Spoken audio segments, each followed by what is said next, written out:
Okay, so thank you very much for being here. I do heartily welcome you to the Bruno Kreisky Forum for International Dialogue. My name is Sabine Kreuzenbrunner. I'm a diplomat, so I'm very happy that my colleagues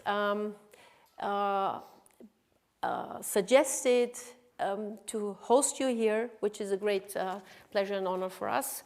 And I'm also, of course, also happy that this Intercultural Achievement Award is the reason for you being here. What I would like to say at the beginning is you are now sitting in the house of one of Austria's most important politicians who died in 1990, and after that the Bruno Kreisky Forum for International Dialogue was founded. And I would like to very briefly introduce this personality and the forum to you, really briefly, because I think it is one of the reasons why we host people from all the regions you're actually coming from, why we do have events and dialogue events on a regular basis throughout the year. And so I think the idea to have you here in this conversation and dialogue is particularly meaningful to us. So Bruno Kreisky, as an Austrian citizen, born at the beginning of the 20th century, he was a Jew. He came from a wealthy family, but he announced to himself and to the others that he's interested in fighting for justice, in fighting for social improvement, and that was actually a difficult time, as you can imagine, in the 1930s then, because we faced the upcoming of the fascism and the Third Reich, the Nazi regime. Bruno Kreisky could flee. He was persecuted. He was a couple of times also arrested, not only because he was a Jew, but also because he was a socialist at that time, and he was fighting for this agenda, so to speak. During the time, I think that's also important, during the time of his incarceration here in Vienna, between the two world wars, he also met, of course, people from very different political perspectives. And that was one of the things he kept with him, although he had to flee. That was to seek, at least to seek to understand the position of the others, even if they are very controversial or in contrast even to your own. He fled, and he fled to Sweden. Sweden at that time influenced him very much. He could also bring his family over there, and so after Second World War, when he returned to Austria, he said, well, I don't think that I will make any career in this country, not as a Jew and not as a social democrat, although we also have to underline that he always basically underlined his political identity and not the fact that he actually also left the Jewish community. But the point here is that for him, striving for justice and social justice, later on social welfare and a number of reforms was what was of utmost importance. So basically, not identity first, but your political vision. Kreisky, despite the fact that he was not particularly optimistic, he became the state secretary in the Ministry for Foreign Affairs. He was crucial also in the negotiations for the State Treaty of Austria. So when we got our independence, so to speak, from the Allies in 1955, as a neutral country. Later on, he became foreign minister of this country. And for 7 years he served, and obviously the utmost, let's say the peak of his career was when he was federal chancellor of this country between 1970 and 83. At that period, Kreisky, to make it very short, he was very crucial to this country, also due to the developments of that time, as you can imagine. So in the 70s, early 80s, we saw again in the Middle East problematic developments and war. So to make this very short, Kreisky said, without a two-state solution, without bringing the two parties, for that matter, on the table, we will never see peace. He was very active in this. We not only saw that he tried to negotiate with, at that time, the PLO, but he also, as we hear in testimonies, he was very, very helpful also in the Israeli context because of his very good relations, especially to President Sadat in Egypt and others around. So to the Arab partners, so to speak, he was an intermediary in many, many ways.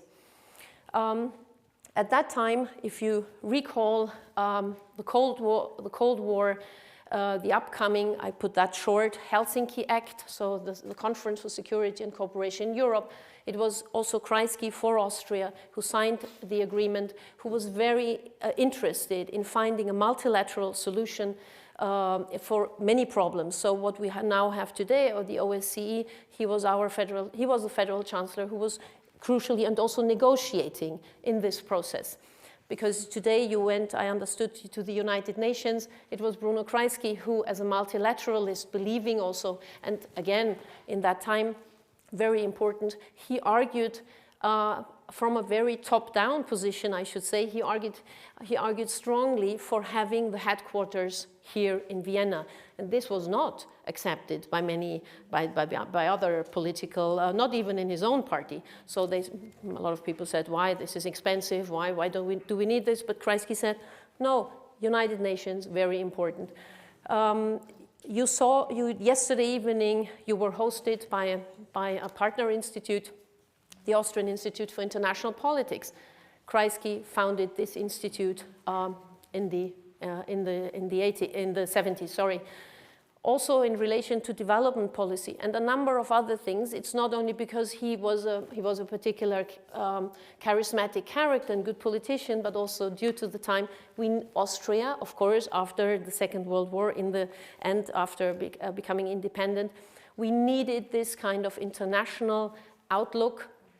We also tried to find our position as a neutral country. Kreisky said, active neutrality doesn't mean to stay away from everything. It means to use our capacity as a state to foster dialogue and mediate. So with this, I just want to say, those of you who have not been here before, and especially to you here, that you are really in a special place in relation also to a special personality. And I don't tell you now about the many, of course, reforms, domestic reforms in relation to gender equality, to justice, especially when it comes to youth and justice. And I'm happy and proud I've worked here in 1994 and then basically worked in the Federal Chancellery and as a career diplomat, and I'm here now again since 1 year. So welcome. I'm very glad that you're here. With this introduction to the forum, let me again reiterate that I'm also happy to have a good cooperation, of course, with ministries. We are an NGO, an independent NGOs, but of course we work with other state institutions. And I would like to introduce also to you Zion Bergano, who is our dialogue resident. Again, I would see this also in the scope of an intercultural activity. Zion Bergano is from Addis Abeba. She's a legal expert working for the African Union, in particular on issues on women, peace and security, 1325. And the fact that we can host Zion Bergano here in relation to international conferences here in Vienna, the reason for that is also the Ministry for Foreign Affairs that is supporting this dialogue residency financially and of course also strategically. So thank you also Zion and me. We will guide you and guide us all through this evening. Okay, so the structure I will briefly explain before I ask my colleague, thank you Alexander Wojda and Alexander Riga to be here, again for the Intercultural Achievement Award for those of you here who do not know this. The structure is that we will be rather brief here. At the panel, we will see the short films. You will be addressed one question to answer, and a second one altogether. And after that, we have prepared, as you might have seen, in a hopefully rather comfortable atmosphere, these kind of tables, where we try to intend what I started off with, to engage in a dialogue with the audience. A lot of those here that I hear you already know, but still, to actually deeper go into the issues you are working for. So not in this short presentation.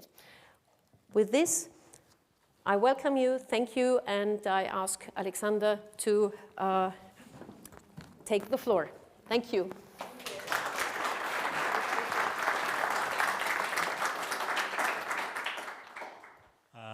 Good evening, and thank you for coming. First of all, perhaps an information that is not so well known. I'm the head of the Task Force Dialogue of Cultures at the Foreign Ministry. And of course, today we have three, or let's say two former heads of this task force, with Sabine and Alexander Wojda, two colleagues of mine. So we are very strong in the task force today. So many tasks. So the Intercultural Achievement Award was created in 2014. So this is the 12th iteration of it. The idea was to identify worldwide the best and the most outstanding civil society projects that support dialogue, that support peaceful coexistence, that support understanding, that support reducing stereotypes. So all these things are our aims. We try to do a mapping every year through the call of applications. It starts in January. We usually receive about 300 to 400 applications. These applications are screened by our task force, by members of my team and I. We identify around 100, 120 of the best applications every year. These applications are then sent out to our embassies to really get into contact with these organizations, check them on the ground, see how they work, and then make a report on them. And based on these reports, we then make a short list. And then the short list is submitted to the independent jury. And I'm very happy that we also have a member of the jury today here. Thank you very much for coming, Marianne.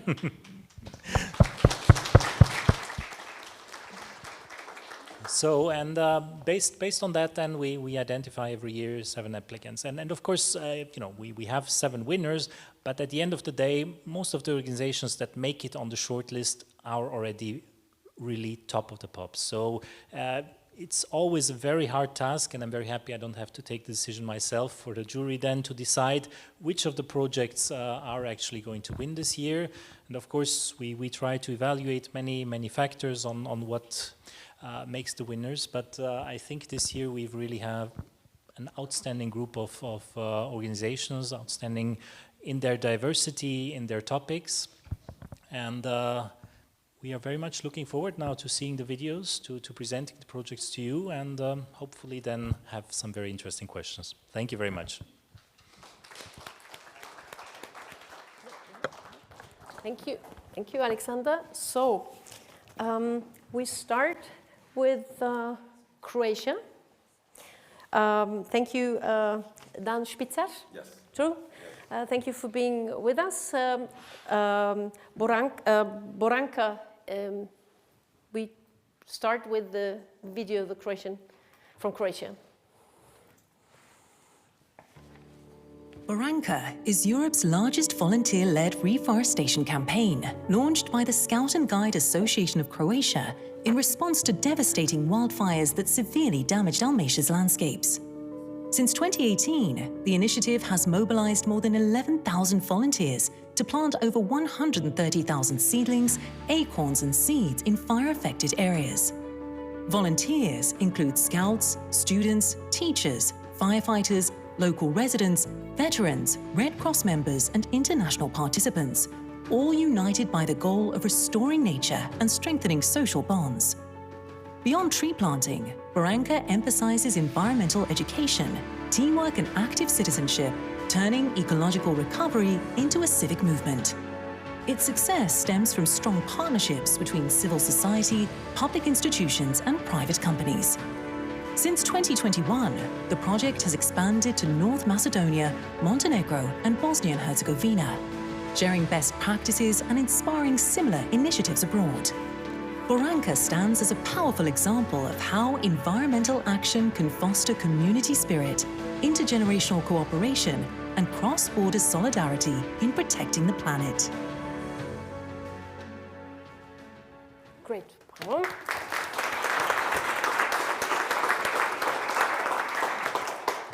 So Dan, Yes. You get here. Now I think these short videos are really very, very good. It should work. Yeah. Yeah. No. Yes, it does. It does? Yes, Yeah, of it course. does, yeah. Dan, what kind of challenges do you face with these actions? Basically, our biggest challenge is whether we'll have enough time to enable all the volunteers that want to participate into those activities. So it may seem fake, but that's really how it is. We have so many volunteers because the activity has been running for the last 8 years in Croatia and for the last 3 years in Macedonia, then in Montenegro and in Bosnia.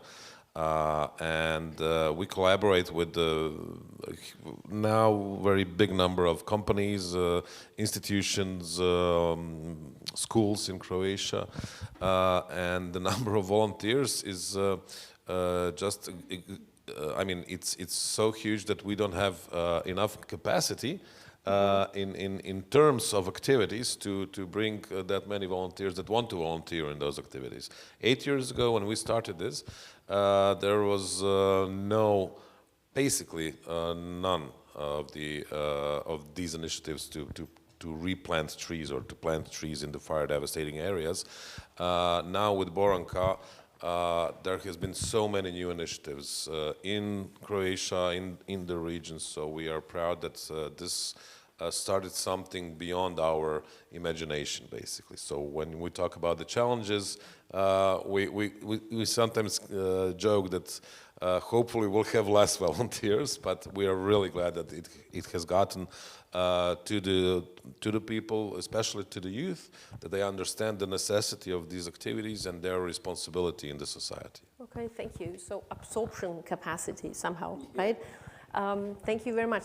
One question I would have, where do you get all the trees or you're planting from? Well, we are cooperating with the National Forestry Agency, and they provide us with the seedlings and all the support. So basically, they do a lot of tree planting themselves, but they don't have the manpower to do all these areas which are burned and devastated by wildfires. So basically, our support there is much needed. And on the other side, we see that not so much in numbers, but in number of people that we actually take to the fire spots, to the fire sites, that they can see how much damage can one wildfire cause, and that a forest that has been standing there for 140 years can be gone in a couple of minutes. So that's the most important thing. Thank you very much. So Thank you. We keep a part of Croatia here just to also make understand that this is a rather short presentation, way to present yourself. Also, that what can be, of course, discussed, what comes to my mind is not that we take questions now, is, as you were saying, you basically, your initiative now spills over to North Macedonia, Bosnia and Herzegovina. So the cross-border and, let's say, the former, a huge area, former Yugoslavia, for regional cooperation, very important when we look to climate change and environmental issues. Next year we plan it to go to Albania, actually. So, this kind of strengthening regional cooperation through climate and environmental related issues, very important. Thank you. Zion, now it's your turn. Thank you so much, Sabine. Welcome everyone to the Bruno Kreisky Forum. Next up is Peru, CIN, Christian and Not. Okay. We'll watch a short clip and come back for the Q&A.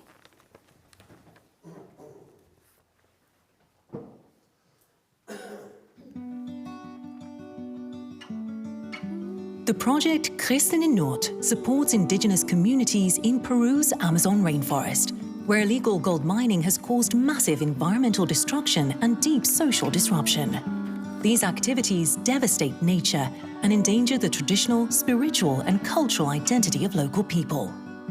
Christen in Noord strengthens indigenous leadership, empowers local church representatives and builds bridges between Christian and animist communities through dialogue based on mutual respect.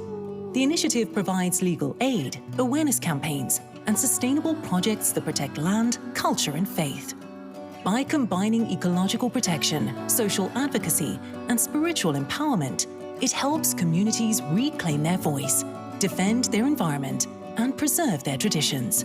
It proves how faith-based cooperation and cultural respect can advance human dignity and environmental justice.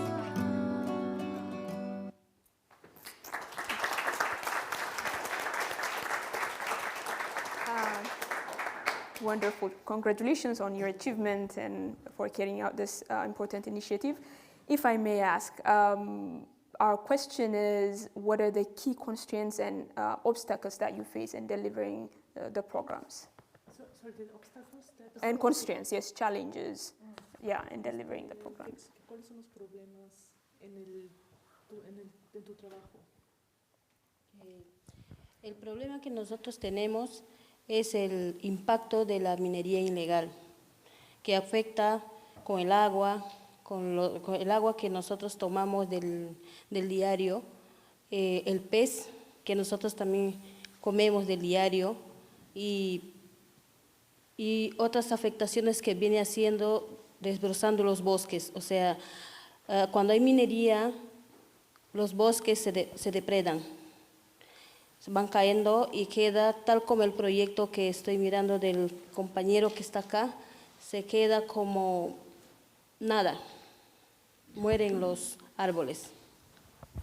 She says that the threats that they are facing is that illegal gold mining in the Amazon region is always attached to the use of mercury, because that's what they do. They use mercury to extract the gold from the river sediments. And this mercury ends up in the fish, in the water, and basically in their environment, in their homes. So it's not like in Europe there is water pipes with clean water, no.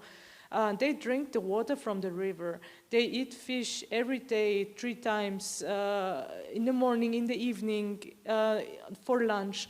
So they are very aware that they are eating contaminated fish, they're drinking contaminated water.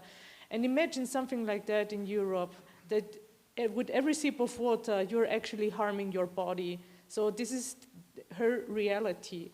And she said that actually when we saw the video of how the wildfires, what it looked after the wildfire, she said this is how her home will look like if it keeps going like that, because of course the contamination also affects the rainforest, yes, this is her reality. This is the situation right now in the Amazon rainforest. Thank you so much. Yes. You may. Good. Yeah. Okay, so thank you. Very important, and also to see how similar some of the challenges are, and maybe also to discuss in that sense what we jointly could do about it. We continue with Israel. Welcome, Yael Noy, and we start with the video on the Road to Recovery, the Healing Bridge initiative. Please. Road to Recovery is a grassroots Israeli-Palestinian initiative that builds intercultural dialogue through humanitarian action. Israeli volunteers drive Palestinian patients, many of them children, from West Bank checkpoints to hospitals in Israel, giving them access to life-saving care. The project connects volunteers, families, hospitals, and NGOs, all united by trust and a shared belief in human dignity. Even after the Hamas terrorist attacks of October 2023 and the ensuing border closures, Road to Recovery kept going, expanding its work in the West Bank, recruiting new volunteers, and continuing to offer vital support. With more than 100,000 rides completed, this initiative shows how small, consistent acts of compassion can build intercultural solidarity, understanding, and coexistence, even in times of conflict.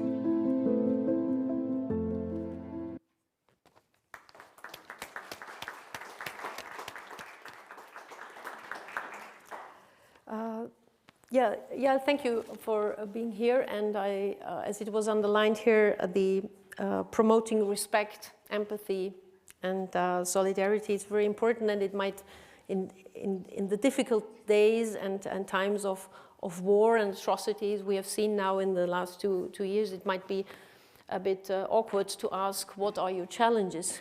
But still, you might.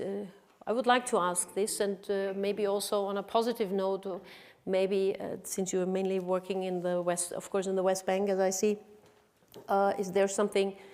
First of all, yes, have these challenges increased, or do you see some kind of maybe more solidarity from various sides in the environment of your organization? Thank you.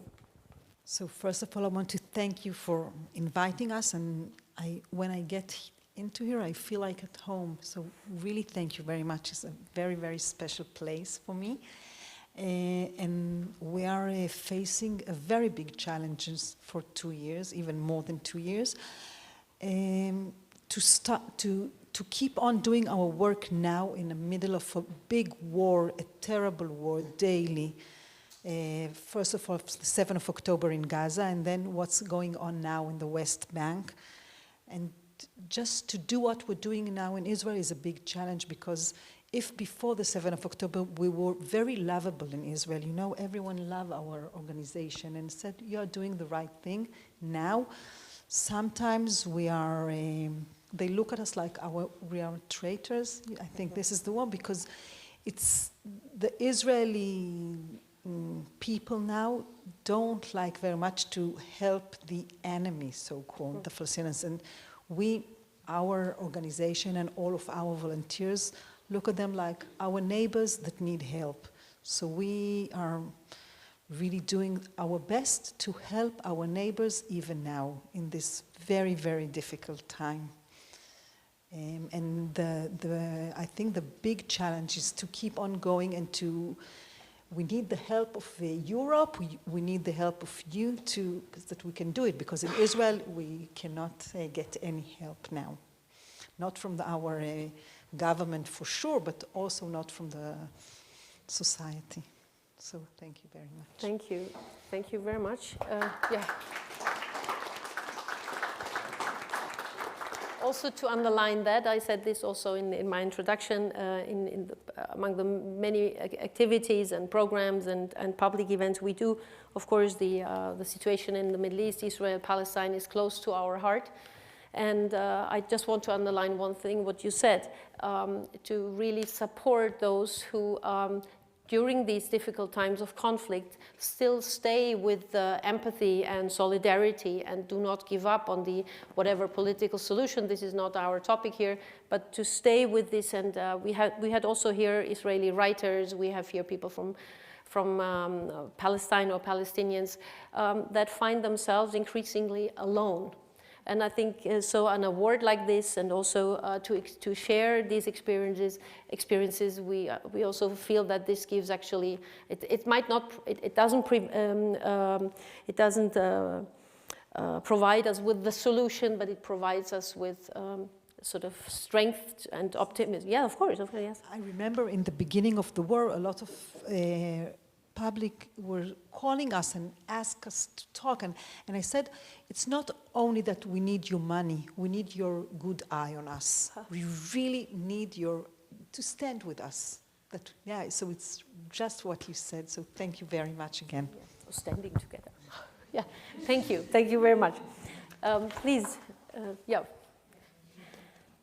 Next up, we have Kazakhstan I Teach Me Competence Development Center. We'll watch a short clip and come back for the Q&A. Orletek, an initiative by the I Teach Me Competence Development Center, helps bridge Kazakhstan's digital divide. It offers inclusive, high-quality education for young people with disabilities. The program combines offline soft skills camps with online training in cutting-edge fields like AI or no-code development. All materials are accessible in Kazakh, Russian and sign language, thus opening opportunities for participants from diverse backgrounds. Mentors from leading companies guide students through both technical and personal development, building skills and teamwork. Since its launch, Orletek has trained more than 180 young people, with 90% finding jobs. By linking digital literacy with social inclusion, Orletek shows how technology can drive equality, empowerment, and intercultural understanding in a fast-changing world.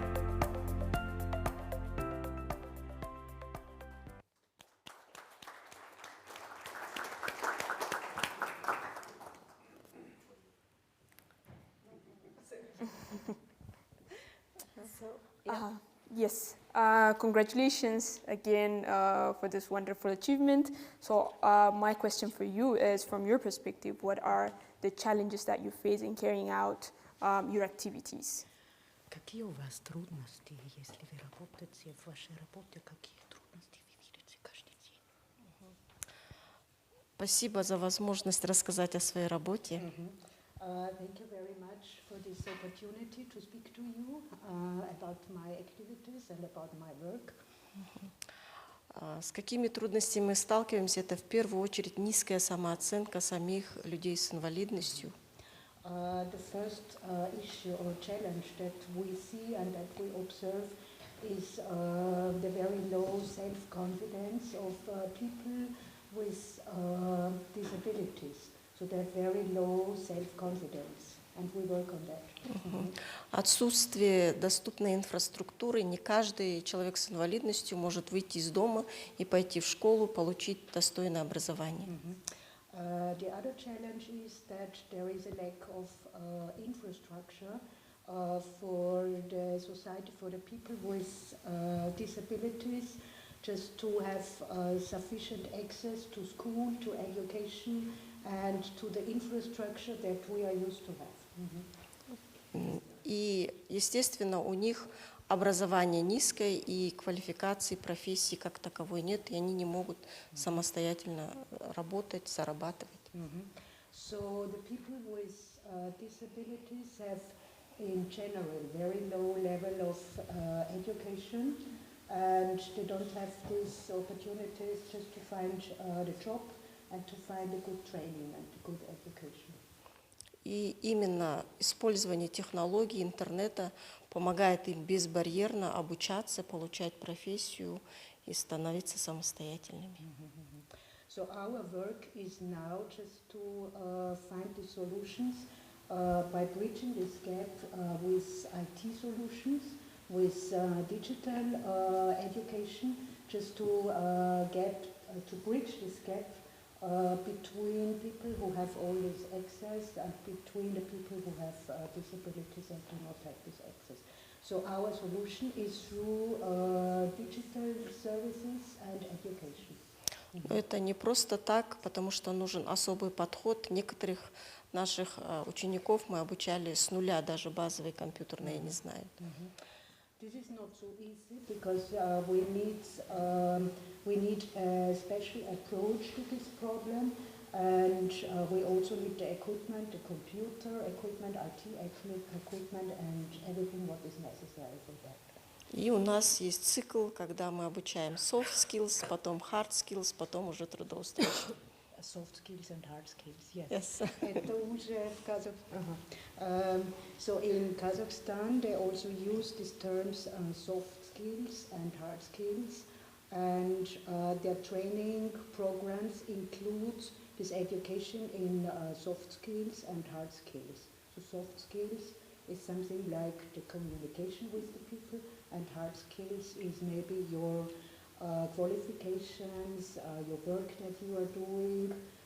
The soft skills is between the people, communication, and so on. После 6 месяцев они уже свободно могут презентовать себя, рассказывать о себе, говорить и трудоустраиваться. Наши ребята, они прям как горячие пирожки расходятся.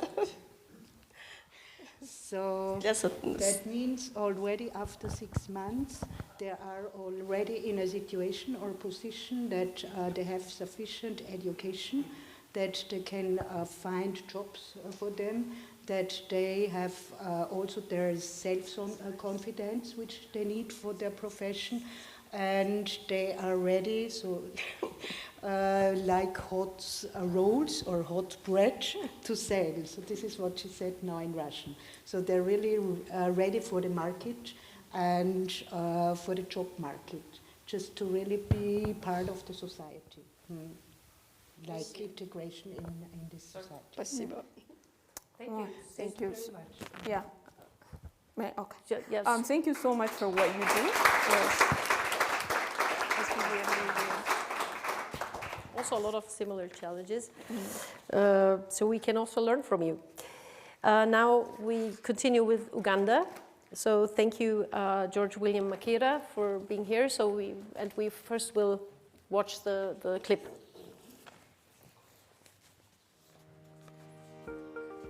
The Youth and Women Empowerment Yawi Foundation in Uganda empowers adolescent girls and young women living with HIV through traditionally male-dominated sports like football and martial arts. These activities challenge stereotypes, reduce stigma, and promote inclusion. Many participants face discrimination based on both gender and health, but through sport they regain visibility and confidence. Yawi also fosters dialogue across communities, religions, and tribes about gender equality and women's rights. Beyond physical training, the program offers mentoring in health and life skills, helping young women become role models in their communities. By combining health education, empowerment, and intercultural dialogue, Yawi shows how sport can bridge divides and transform lives through courage, teamwork, and self-belief.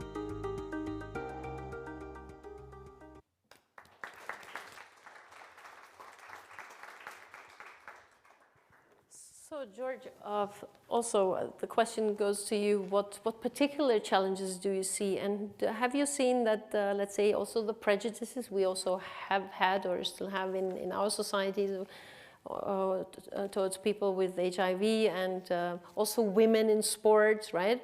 Many of our sports facilities in the public are basically still for young men. So in a number of things, what are still the most important challenges you face? Oh, thank you very much for this opportunity. I wanted to first shed light on the background of the problem and the uniqueness of that particular target group. It was so unfortunate that HIV spread was a little bit rapid because it took our communities a lot of time to know the cause. For example, a lot of children who were born around after the year 1990 up to 2004 when the ARVs were discovered. So the parents didn't know that they are carrying the virus, and therefore all the children, mostly born around that time, got infected. And the HIV carries what we call like the moral connotation. They think you have sinned to get it, and therefore it carries a lot of stigma. And you can imagine now these girls who are born with HIV are also facing the stereotype of gender inequality. And therefore most of them ended up not even attending school, not even given opportunities. And my experience with them started because I was a frontline health worker in a big hospital where we were giving them treatment. And starting this initiative was based on the problems which we could not address just in the hospital. As we continued to look for initiatives how to engage these young people, so we thought of an initiative of engaging them in sport as one activity of boosting their self-esteem, and also access to skilling. We have a vocational skilling program. So sporting is an extra co-curricular activity amongst our psychosocial programs, where we also do music, which is also part of the interventions to manage their emotional well-being.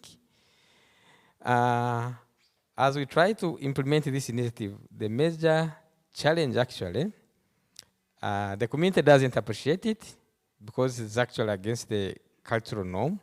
Our communities still have distinct separation of roles and expectations of male and female. And therefore, when we do it, other people appreciate it as fun. But for us, our long-term impact is how these girls who participate end up also, it's like magic. They appreciate it, and then they become active, or those who have been depressed, they improve. So it is a very big tool. But now the current situation is carrying on with these initiatives because of the shrinking funding gap by major donors who were investing in HIV care and treatment, because HIV is one of the interventions that once you recruit a client in your program, as long as he's living, he's your client. They don't leave. So the number keeps growing. And now the recent shake-up by US withdrawing major funding in care jeopardizes the interventions, because now they are only focusing on dispensing the ARVs, because the only waiver we got was the purchase of ARVs. They are available, but these other co-curricular activities are now not a target. And the long run now, our worry is the HIV will now cross to the third generation. These are girls who are born with HIV. Now they are in reproductive age, so there is a high risk that their babies are going to get infected. So this is now a call to now how do we really keep that, because we had actually gained a very major milestone. We have one of the historic discovery by science that if someone is maximally virally suppressed, is not transmitting the virus. So we had achieved that because most of these girls in these programs really have reached that level. So George, so I think, thank you. I think we because we keep it here shorter, right? There are also people among us here that have that also work with NGOs in Africa and Tanzania, and so in other countries. So I think there would be there's room for, and this is the idea, to have a more intense conversation in the breakout. Okay, so thank you very much. Thanks for explaining to us the challenges that are, of course, widespread. Sion. Yes. So the next company we have is Bau Meat Company. I hope I'm not butchering the German. Yeah. It works on integration through education. That's the project. And we'll watch a short clip and come back. Baumit GmbH helps young people with migration or refugee backgrounds build their future in Austria through its apprenticeship program Integration durch Ausbildung, Initiative für junge Fachkräfte von morgen. With 680 employees, including 30 apprentices, Baumit focuses on practical skills and individual potential rather than formal qualifications. The program offers extended training, language courses, and mentoring to ensure long-term success. One great example is Gabriel. Gabriel came from Romania at 15 without speaking German, completed his apprenticeship, became a national champion, and now trains apprentices himself. Baumit also works with schools and youth organizations, supporting personal growth through international internships and intercultural team events. This holistic approach promotes inclusion, professional development, and mutual respect, showing how business can drive integration and equal opportunities for all.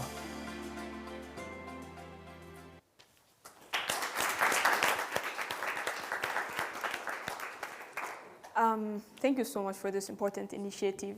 And I would imagine that working with people from diverse backgrounds, whether it's language and culture, is not easy. So what are the main challenges that you face in carrying out this program? So yeah, as you said, the main challenges are of course the language barriers, because when some young people really don't speak German pretty well, so it's quite challenging for them to learn the language. And for these professions we train, like mechatronic engineer or electrician technician or a metal technician, there you need a really good communication skills.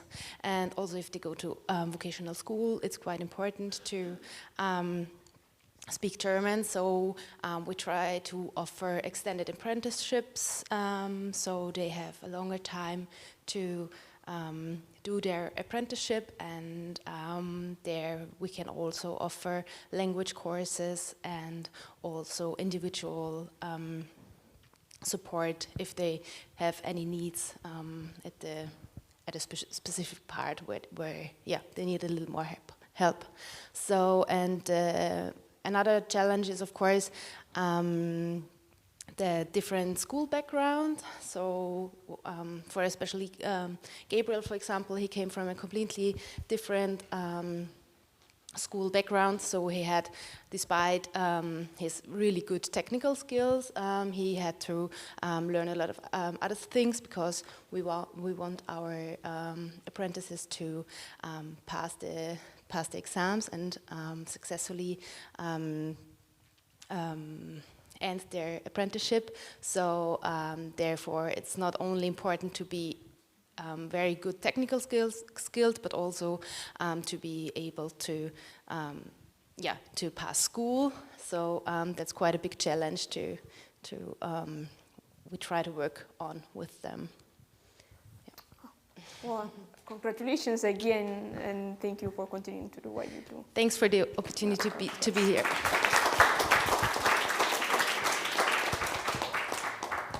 Okay, so last but not least, North Macedonia primary school Kiro Gligorov.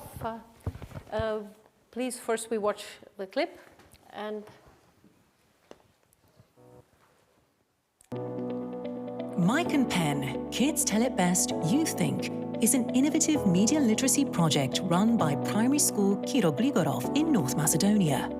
Aimed at students aged 10 to 14, it creates so-called media clubs. By bringing media education into everyday school life, kids learn to think critically, communicate responsibly, and express themselves through articles, interviews, and podcasts.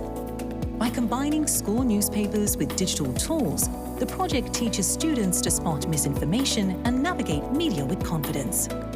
It also promotes intercultural and interreligious dialogue by encouraging students to explore and share the customs and values of different communities. This fosters curiosity and respect. Mike and Pen helps young people become thoughtful digital citizens who use their voices to promote diversity and understanding.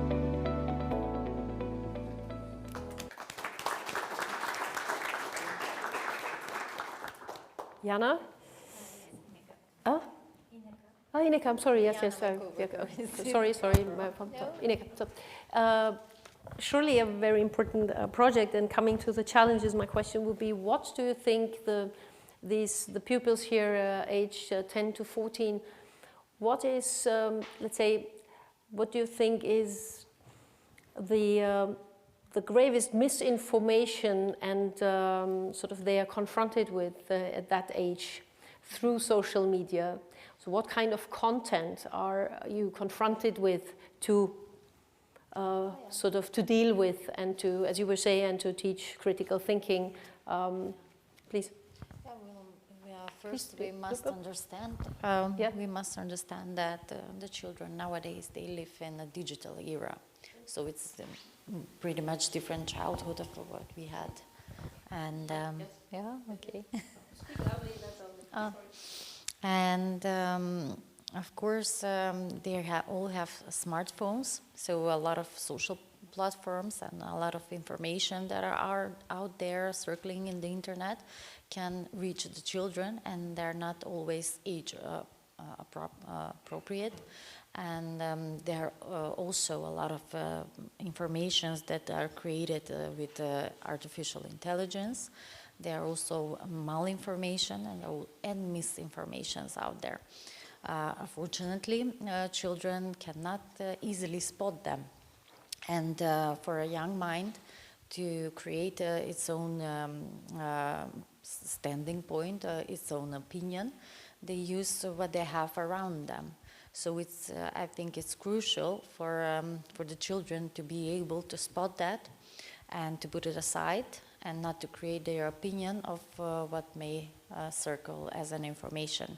To spot, so we teach them to always check the source, always check the facts, always think look at the things from different perspectives. Then you can form your opinion, because that is also happening with adults, with elderly who can easily fall into a trap with malinformation and misinformation out there. So because in our children, we see the future of our society, we think that we should start from them to prepare them for what is awaiting for them, and to have young minds who are thinking critically and who form their opinion based on the truth, not on the false informations. Yeah. So that's of course a global challenge, and also facing everyone. Just one little question. In Austria, there have been initiatives to ban basically smartphones, mobile phones from schools. That is not yet in place. Has there also been an initiative in our country? Our students in our school, they have their phones. Mostly they have them for security, because they are walking to school alone, for example, and they have to go back. So the parents who are at work would want to know where the child is in these times. But as soon as they arrive to schools, we have a special place where they put the phones, and they don't use them till they are out of the school.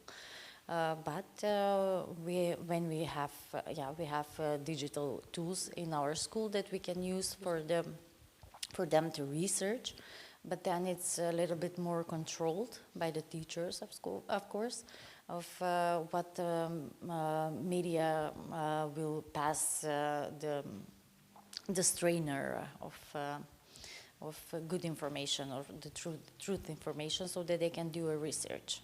So they will be a little bit protected of everything that's out there learning. Thank you. Yeah. So thank you very much. I do a small twist to the ideas we had, because I think first of all it's worthwhile to break out and to have a bit a more detailed discussion, also to relax a bit. You're also very tired. You had a tiresome program in these 2 days. So the question we were meant to ask in general, what you expect from Austrian civil society to support your endeavors. I would like to hand over this question to our audience while they are sitting with you. So the idea is, first of all, to thank the award winners for staying with us here. Again, thank you also to the Ministry for Foreign Affairs. And then to group you in two, we made a plan, I'll tell you in a second. So two, and one organization sitting at this desk, and you as the audience, you're most welcome to engage in a conversation. We have this for about, let's say, 20 minutes, at most half an hour, and then I think you have done a great job. So first of all, so anyhow, you have not only done a great job back home, but also here in Austria. So thank you very much, and Good luck and congratulations.